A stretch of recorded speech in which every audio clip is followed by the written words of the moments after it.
Hello everybody. Here in this video we shall discuss about the need, requirement and importance of disinfection of water, that especially when we speak about the water treatment or the safety of the drinking water. The important step in ensuring water safety is disinfection. So what is disinfection basically? We know that the filter water which is obtained either from the slow sand filter or rapid gravity filters may normally contain some harmful diseases producing bacteria in it. These bacteria must be killed in order to make the water safe for drinking. So to do this, the chemicals will be added externally, and those chemicals are the disinfectants. The chemicals, that is, the disinfectants used for killing these bacteria, are known as disinfectants, and the process is known as disinfection or sterilization. This process of purification is most important because the bacterial contaminated water may lead to the spread of various diseases, especially the waterborne diseases, and this leads to the spread of epidemics, thus causing the disasters to the public life. The presence of turbidity, color, odor, or mineral, etc., may not be so dangerous, but the presence of even a single harmful microorganism, that is, the active microorganism, will definitely prove dangerous to human health. Therefore, making disinfection is one important process in the water treatment. The importance of disinfection can also be visualized from the fact that in case of any emergencies, such as for the water supplies to armies in warfares, when complete treatment including sedimentation, flocculation, coagulation, filtration, etc. cannot be given, the disinfection is the only treatment which is given to the raw water. But however, in normal cases, it is the final safeguard, and it is even given after filtration also. We just have to understand that the disinfection not only removes the existing bacteria or microorganisms from the water at the treatment plant, but also ensures their immediate killing even afterwards, that is, in the distribution system upon the completion of the entire process of treatment. So, like the contamination of water during its transit, that is, from the treatment plant to the place of its consumption, is also thus prevented by adding these disinfectants externally. The chemical which is used as a disinfectant must therefore be able to give their residual sterilizing effect. So, I repeat, it is the residual sterilizing effect for a longer period, thus affording some protection against recontamination. So this is very important because like we are not served with the brand new fixtures every day. So it is being designed a long back, and the same pipelines or the conduits is being used for the supply of the treated water. Henceforth, the providing residual sterilizing effect is very important, so in order to avoid any recontamination. In addition to this, is also important that the water should be harmless, unobjectionable to the taste, economical and measurable by the very simple test when it is being disinfected. So therefore, selecting a disinfectant is also important. The universally adopted disinfectant is chlorine, and it has been found to be the best and most ideal disinfectant which is invariably used throughout the world. The term chlorination will be discussed later in the upcoming videos. Besides chlorine, there are, however, other methods of disinfection also, which we'll be discussing now. Hello everybody. In this video, we shall understand about the need and importance of disinfection of water. So first of all, let us understand what is disinfection. Say now, when it is said that the water is being treated upon the various treatment units, the ultimum is that the water should be safe for consumption. That means the killing, removal, or deactivation of harmful microorganisms is very important, and doing that is referred to as disinfection. Destruction or deactivation of disease causing microorganisms, or what we call as pathogenic microorganisms, results in stopping their reproduction and growth. People may fall ill by consuming the contaminated water which contain the disease causing microorganisms. So, disinfection and sterilization is to be understood that they are interrelated process. But sterilization kills all the harmful and harmless microorganisms. So now we shall understand the necessity of disinfection in the water treatment. The filtered water, which is obtained either from the slow sand filter or rapid gravity filters, may normally contain some harmful disease producing bacteria, or we should just say it as microorganisms in it. And these microorganisms must be killed in order to make the water safe for drinking purpose. The chemicals which will be used for rendering the water safe is termed as disinfectants, and the process is known as disinfection or sterilization. Well, strictly speaking, disinfection means killing of only the disease producing bacteria or the microorganisms, whereas sterilization means killing of all the microorganisms, that is, like the microorganisms of all types. However, the two terms are generally used as synonyms. This process of purification is the most important because the microorganisms contaminated water may lead to the spread of various diseases, especially the waterborne diseases and their epidemics, thus causing disasters to public life. The presence of turbidity, color, or mineral, etc., may not be so dangerous, but the presence of even a single microorganism, that is, a harmful microorganism, will definitely prove dangerous, thereby making disinfection as the most important process in the water treatment flow. The most importance of the disinfection can also be visualized from the fact that in case of emergencies, such as for water supplies to armies in war times, when complete treatment, including sedimentation, filtration, coagulation, etc., cannot be given, the disinfection is the only treatment which is given to the raw water. However, in normal cases, it is the final safeguard and is even given after the filtration.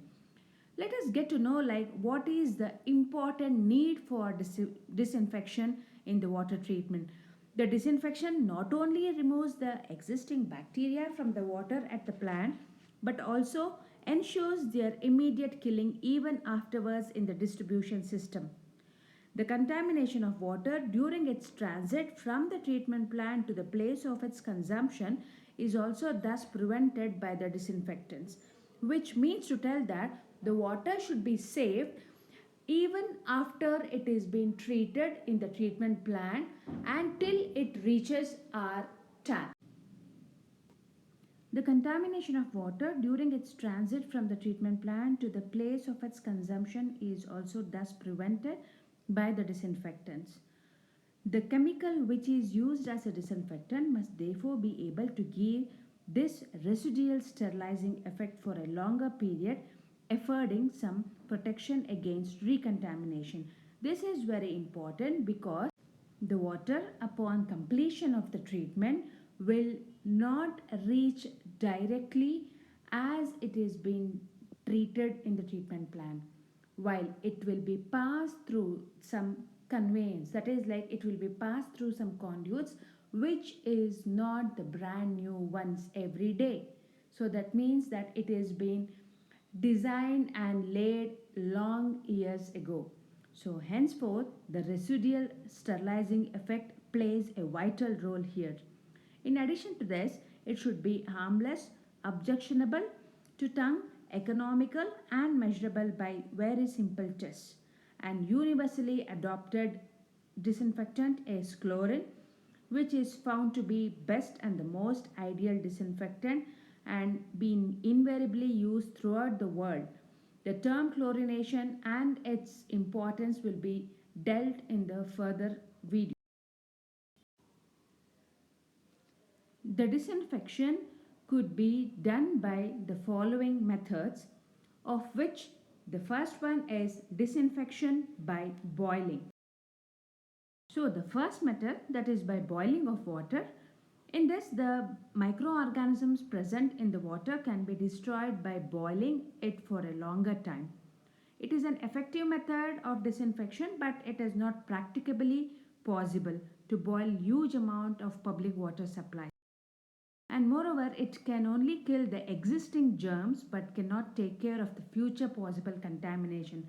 So we should be very much aware that upon boiling, the possibilities of recontaminations are more, because like we cannot give or retain the same temperature throughout. This method is hence not all used for disinfecting public supplies. However, during waterborne epidemics, public is advised to drink water only after boiling it in their houses. When water is boiled to boiling temperature around 100 degrees centigrade, the bacteria is completely removed and it should be boiled at least for 10 to 15 minutes. So this could be the major limitation if we are thinking boiling as a disinfectant method to be adopted in water treatment plant. So we can just think about this process or this method of disinfection only for the individual residences. Boiling also removes some of the dissolved salts. It is the most effective method of disinfection, but this method is not suitable for larger scale, while it is suitable only for the domestic purpose, that is to boil water before it is used as drinking water. The water should be cooled down to a comfortable temperature before drinking. This is even more important. And in case of an epidemic, the consumer should always boil the water to check the waterborne disease. The second method is disinfection by using ultraviolet rays. UV rays are the invisible light rays which have the wavelength of around 1000 to 4000 mu, and they are basically found in sunlight but also can be produced by passing electric current through mercury enclosed in quartz bulbs. Mercury vapor lamps enclosed in quartz bulbs can therefore be used as a good source of such rays, and these rays are highly effective in killing all types of bacteria, yielding a truly sterilized water. The water to be treated with UV rays should, however, be less turbid and low in color. Normally, it should be colorless and turbidity should not exceed 15 NTU. For treatment, the water is passed several times around the quartz bulbs emitting rays. The depth of water over the bulb should not generally exceed 10 centimeter or so, because these rays can effectively penetrate to this much of distance only. Sterilization with UV rays not only impart any additional taste or odor to the water as no chemicals are added, but it is very costlier, needs technical know-how, and poses possibilities of interruption due to failure of electricity. So this is the major disadvantage to be adopted for larger scale or even the smaller scale, when we just think about the failure of electricity. This method is hence, however, possesses ample scope for treating only small quantities of water, which could be in cases of hospitals, emergencies, and dispensaries for surgical uses, or for drinking purposes at places where the cost is a minor factor. So, this method is also used for treating swimming pools, waters in developed countries. The next method is disinfection by using iodine and bromine. The iodine and bromine have the property of killing bacteria, so sometimes these are used for disinfection. The dose of iodine or bromine should be 8 to 10 ppm. These chemicals are available in the form of small pellets In this method, the water is stored in suitable containers and required number of pallets are dropped in the containers and left for 5 minutes. That means the contact period is 5 minutes. It becomes safe for drinking. This method is suitable for small water supply installations like factories, institutions, military or survey camps, etc. The next method is treatment with excess lime. Lime is generally used at water purification plant for softening, that is reducing hardness causing ions like calcium and magnesium. But it has been found that if excess lime is added to water, it can, in addition, kill the bacteria also. So much so that an addition of around 14 to 43 ppm of excess lime has been found to remove the bacterial load by up to 99.3 to 100% from highly polluted waters. The excess lime, when added to water, in fact, raises the pH value of water, and this makes the water extremely alkaline, which is not favorable for the thriving of organisms. This extreme alkalinity is found to be detrimental, in fact, to the survival of the microorganisms and killing them partly or completely. When the lime raises the pH of water to about 9.5, 99.9 to 100% bacteria are removed. This method, though quite practical for complete removal of bacteria, but yet need the removal of excess lime from the water before it is to be supplied to the public. Treatment like recarbonation for lime removal should therefore be used after disinfection. And when this method is used for disinfection, it cannot protect the water from the possible dangers of recontamination and hence not used these days. It was used in olden days, but with the advent of chlorine, it is becoming obsolete. Next one is using disinfection by ozone. In atmosphere, the molecule of oxygen contains two atoms, but it changes to three atoms when electric current under high voltage is passed through a stream of air in a chamber. This triatomic oxygen is known as ozone, that is O3. The ozone easily breaks into O2 and nascent atom, that is O. This third atom O is very powerful in killing bacteria. The dose of ozone varies from 2 to 5 ppm and the contact period varies from 5 to 10 minutes. If after the treatment some residual ozone is present in water, it is automatically removed. Since ozone is unstable in nature and there is no possibility of any danger to the consumers, it is usually a costly method and much care should be taken. That means supervision is a must here so as to avoid any accident due to electric faults. Next one is upon using potassium permanganate as disinfection method, we can achieve some good efficiency. That is because potassium permanganate is a powerful oxidizing agent. It oxidizes the organic matter present in water and hence the bacteria are killed, but this is not suitable in large scale for public water supply scheme. This is used as a popular disinfectant for disinfecting well water supplies in villages which are generally contaminated with less amount of bacteria. While beside killing only bacteria, this potassium permanganate helps in oxidizing the taste producing organic matter. It is therefore sometimes added in small doses such as 0.05 to 0.10 mg per L, even to filtered and chlorinated water. It is being used as an algicide and for removing color and iron from water. For treating well water supply, small amount of potassium permanganate, that is KMnO4, is dissolved in a bucket of water and is mixed with well water thoroughly. The addition of potassium permanganate to water produces pink color. However, if the pink color disappears, it shows that organic matter is present in water and more quantity of KMnO4 should be added until the pink color disappears, until the pink color stands. The well should not be used for at least 48 hours after the addition of potassium permanganate. The normal dosage of disinfectant ranges or varies between 1 to 2 mg per L with a contact period of 4 to 6 hours. Potassium permanganate is easily available, cheap, handy, and quite useful, yet cannot guarantee 100% removal of bacteria.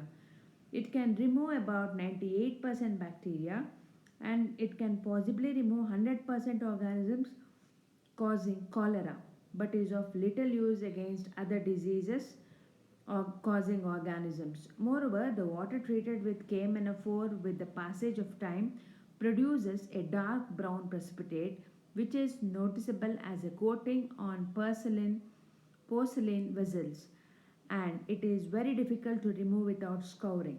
This method of disinfection is also therefore not satisfactory and not recommended except for rural cases. The next method is by silver. Silver is found very effective in killing bacteria.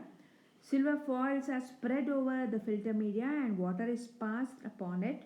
The water absorbs some portion of silver which kills bacteria. That is, the silver has the ability to take up bacteria. The dose of silver varies from zero point 0.5 to 1 ppm.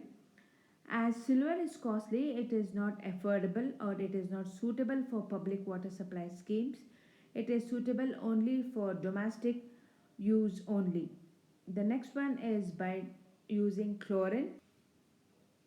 Chlorine in its various forms is invariably and almost universally adopted disinfectant the disinfectant for public water supplies because it is very cheap, reliable, easily available, easy to handle, easily measurable. Above all, it is capable of providing residual disinfecting effect for longer period, thus affording complete protection against the future recontamination of water in the distribution system. Its only disadvantage is that when used in greater amounts, it imparts bitter and bad taste to the water, which may not be likely suitable for the human consumption. When we have so many methods which is being used for disinfection, we just understand like which method is to be adopted, and for this we shall understand like what is the selection criteria. The factors affecting the choice of this method of disinfection is not limited to the cost only, but the quality is also an important concern because like the nature of water constituents and the contaminants, the pollution status and the purpose of water for which it is being used for, and various other factors also plays a vital role in this selection process. The nature and type of emergency, climate, the availability of the chemicals, and we mean disinfectants here, and equipments and time restraints will also influence the selection of a process. The water disinfection is also influenced by nature of the chemicals, concentration, organisms, very importantly the contact time, temperature, pH and organic matter content. Since all these factors are also varied in nature, it is not possible to recommend only one certain procedure. So, it is the responsibility of a designer or a professional in each community to study the existing conditions and based on that to recommend the public the most appropriate method to be used in case of emergency. But basically, if it is chlorine that has been adopted, then it could be used in the form of tablets or compounds that are available locally in shops or as stocked by the government. Then this will be the first choice. Boiling is the second choice. If lemon or lime is available inexpensively, then this will be the third choice, especially during an outbreak of an epidemic. If iodine is the only choice available, then this is the final one because the low income communities can use only these methods permanently if no other centralized systems are available.